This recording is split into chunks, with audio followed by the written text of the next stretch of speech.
May 28th, 2025. Today at the gym. Today at the gym, the gym and I, esoterically speaking, psychologically, transmuting energies. Oh, it's so beautiful. I love it. I love it.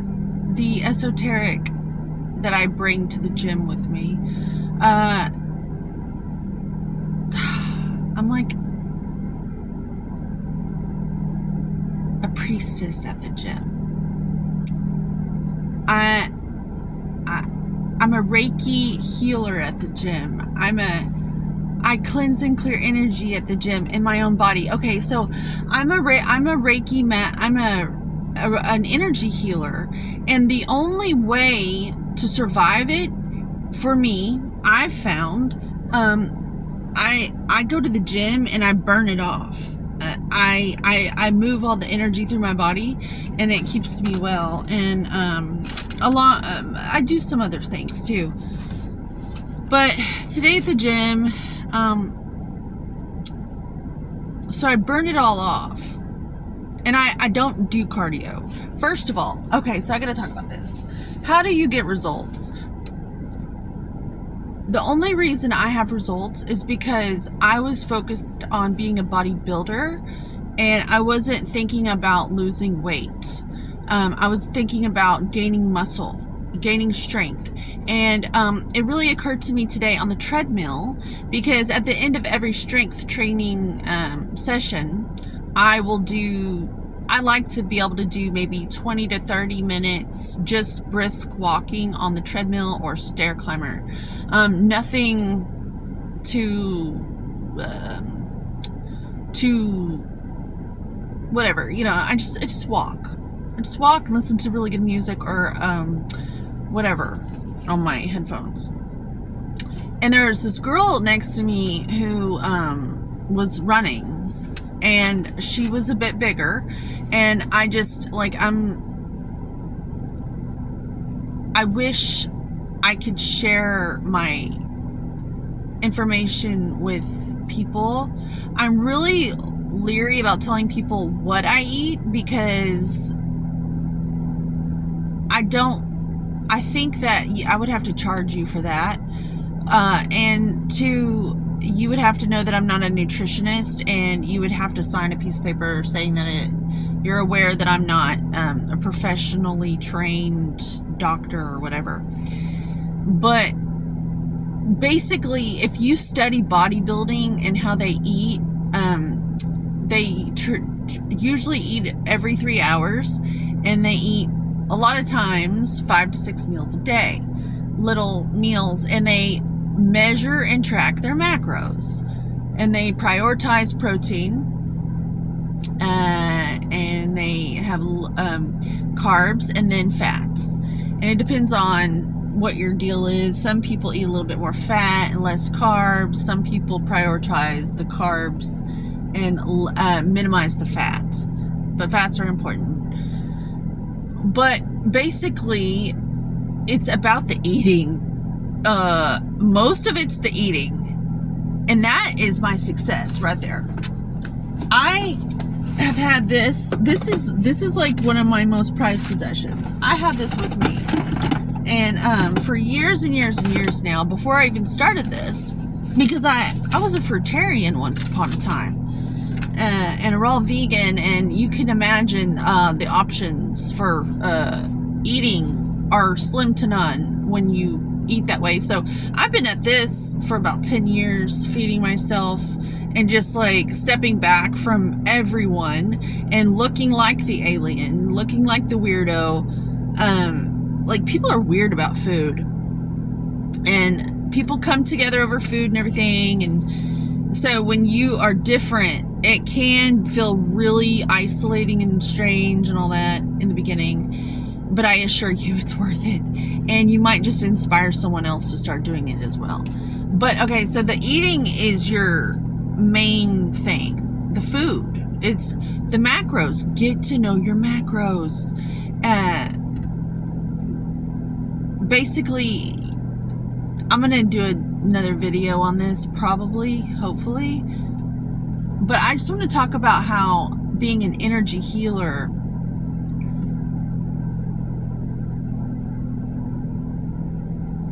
the only way to do it, and I believe most people are energy healers, especially women, like that mothering, because a lot of people come to you and they need that reassurance and the feeling that they're doing okay and everything.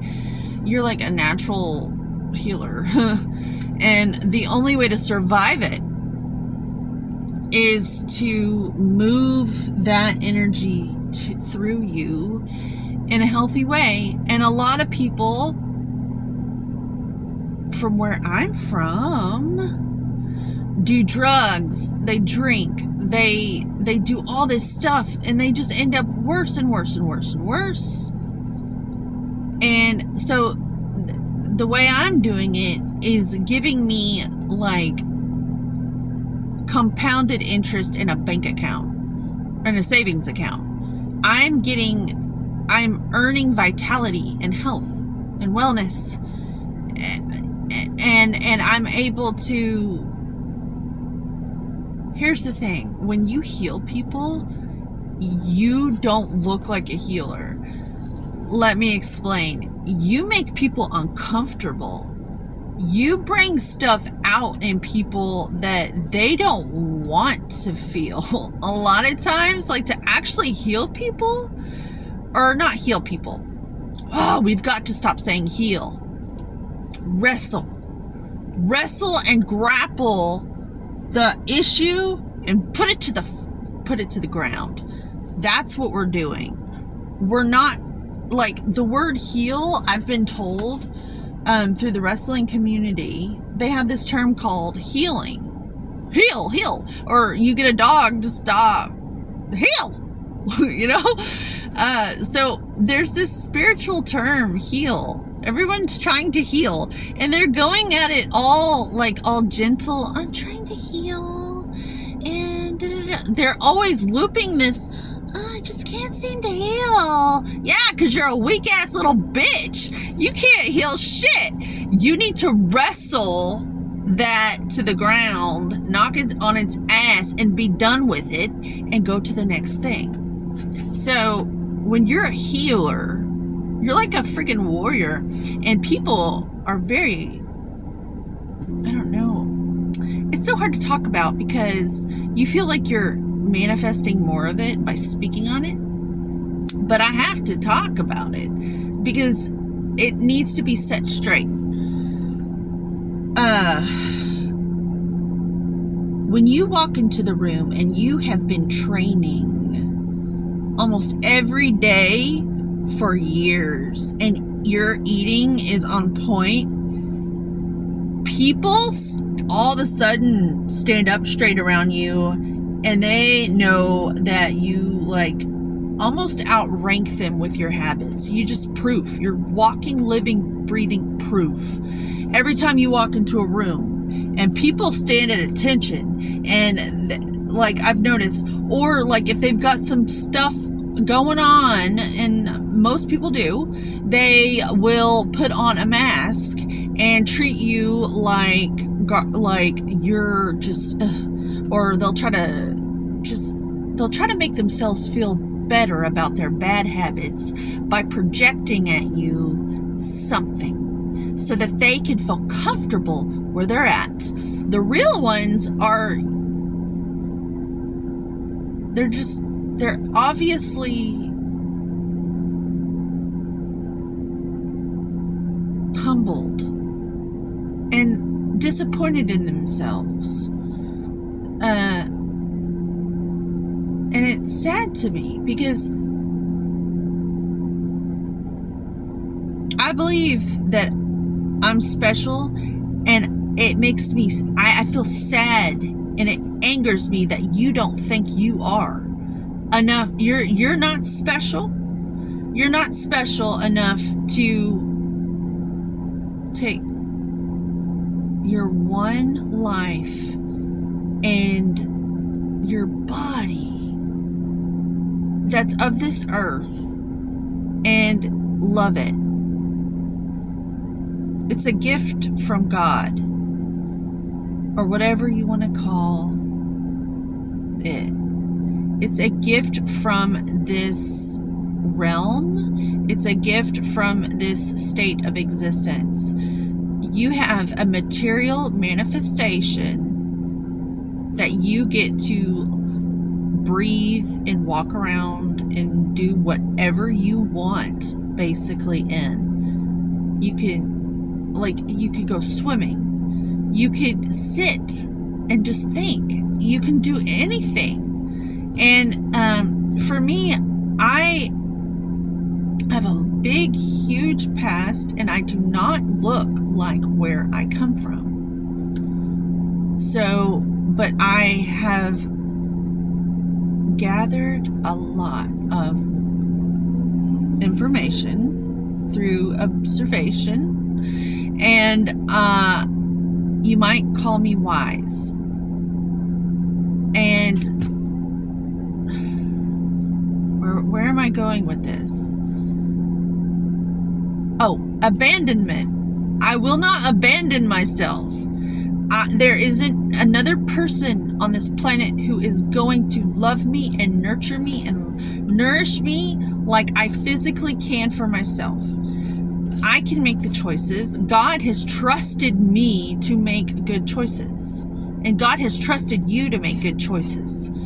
And if you are not doing that, you are going to try to put yourself to sleep so that you don't have to face yourself in the mirror. And I don't want to abandon myself because I feel like I'm a medicine for the world, and you can be medicine for the world too. The more you insist on self-care.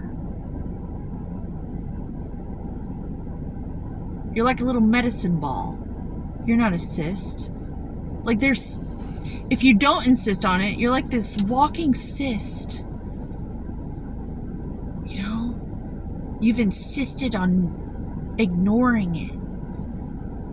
And then if you've cultivated these practices, kind of like a Shaolin monk, or, these people who have studied these wisdoms for centuries, they do these physical things every day, and they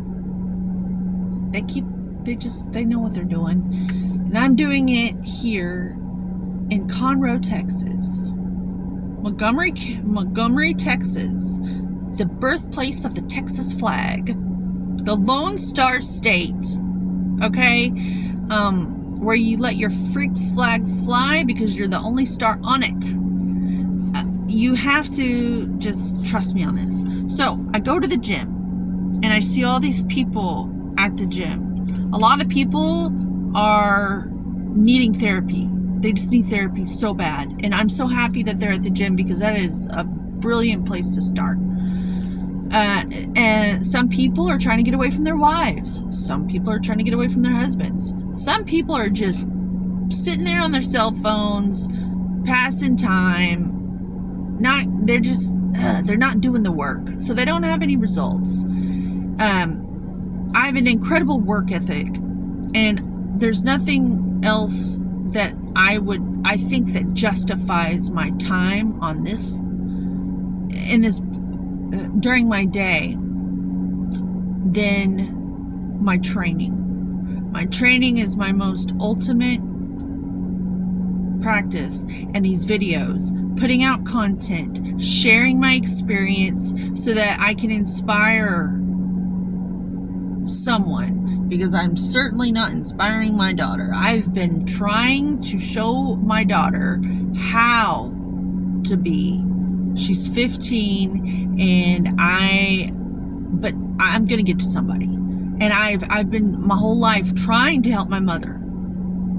It's not gonna happen. I give up. So, but I know I can reach someone. And so this channel is dedicated to you, the gym, and it's going to be about my love of the gym. Like, I get depressed. I feel like a little dog that is stuck in a kennel. And my whole life, I feel like I've been stuck in a cage my whole life.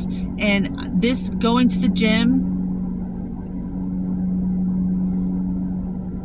it's the love of my life, going to the gym. And I just want to point out that when you go to prison, they like give you yard time, and these guys are like out there working out. Like, you're being punished, you're in a punishment situation, and they like make you go out to the yard.